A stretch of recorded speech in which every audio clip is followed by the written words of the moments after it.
കൊച്ചിയിൽ ഹൈക്കോടതി ഉത്തരവ് കാറ്റിൽ പറത്തി ഈ പ്രതിഷേധം നടക്കുകയാണ്. കൊച്ചി കോർപ്പറേഷന് മുന്നിൽ തിരക്കേറിയ റോഡിൽ കാൽനട യാത്രക്കാർക്ക് അസൗകര്യമുണ്ടാക്കും വിധമാണ് കോൺഗ്രസിന്റെയും സമരം. പൊതുവഴി തടസ്സപ്പെടുത്തിയുള്ള പരിപാടികൾക്കെതിരെ ഇന്നലെ ഹൈക്കോടതി അതിരൂക്ഷ വിമർശനം ഉന്നയിച്ചിട്ടും കാര്യങ്ങൾക്ക് മാറ്റമൊന്നുമില്ല. ശ്രീകാന്ത് വിവരങ്ങൾ നൽകും കൊച്ചിയിൽ നിന്ന്. ശ്രീകാന്ത്, എന്താണ് കൊച്ചിയിലെ സാഹചര്യം? അവിടെ എന്താണ് ജനങ്ങൾക്ക് നടന്നു പോകേണ്ട നടപ്പാത കയ്യേറിയായിരുന്നോ കോൺഗ്രസ്സുകാരുടെ പ്രതിഷേധം?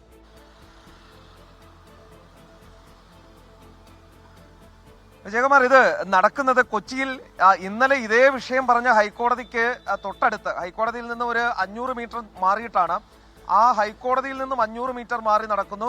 ഒപ്പം സിറ്റി പോലീസ് കമ്മീഷണറുടെ മൂക്കിന് തൊട്ട് താഴെ, അതിന് നേരെ ഓപ്പോസിറ്റ് കോർപ്പറേഷൻ ഓഫീസിന് മുന്നിലാണ് ഇപ്പോൾ കോൺഗ്രസിന്റെ ഫുട്പാത്ത് കയ്യേറിയുള്ള ഈ സമരം നടന്നുകൊണ്ടിരിക്കുന്നത്. കോർപ്പറേഷന് മുന്നിലെ ഫുട്പാത്താണ് കയ്യേറിക്കൊണ്ട് ഈ സമരം മുന്നോട്ട് പോകുന്നത്.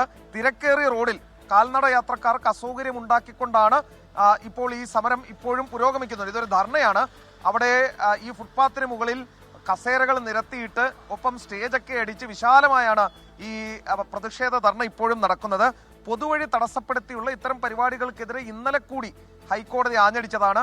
ഇതേ കോൺഗ്രസിന്റെ ഈ ഫുട്പാത്ത് പരിപാടിക്കെതിരെയും ഇന്നലെ വിമർശനം കോടതിയുടെ ഭാഗത്തുനിന്നും വരികയും ചെയ്തിരുന്നു. കോർപ്പറേഷന് മുന്നിൽ കോൺഗ്രസ് നടത്തിയ ഈ പരിപാടി ഇപ്പോഴും വൈകുന്നേരം വരെ ഉണ്ട് എന്നാണ് മനസ്സിലാകുന്നത്.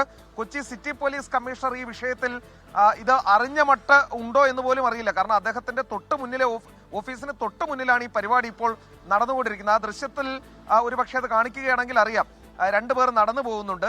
അവർ ഇരിക്കുന്ന ആ കസേരയ്ക്ക് തൊട്ട് മുന്നിലെത്തുമ്പോൾ പിന്നീട് ഈ ആളുകൾ ഇറങ്ങി റോഡിലേക്ക് ഇറങ്ങുന്നു. വാഹനങ്ങൾ വരുന്നത് നോക്കി അപകടമുണ്ടാകാതെ ഒരല്പം മുന്നോട്ട് നീങ്ങുന്നു. വീണ്ടും ഫുട്പാത്തിൽ കയറി നടക്കുന്നു. ആ രീതിയിലാണ് കാര്യങ്ങൾ പോകുന്നത്. അതായത് കോടതി പറഞ്ഞാലും ഞങ്ങൾക്ക് കേൾക്കാൻ സൗകര്യമില്ല, പുല്ലുവിലയാണുള്ളത്, അത് മുന്നോട്ട് തന്നെ പോകും എന്ന് രാഷ്ട്രീയക്കാർ തീരുമാനിക്കുന്നു എന്ന് വേണം കരുതാൻ.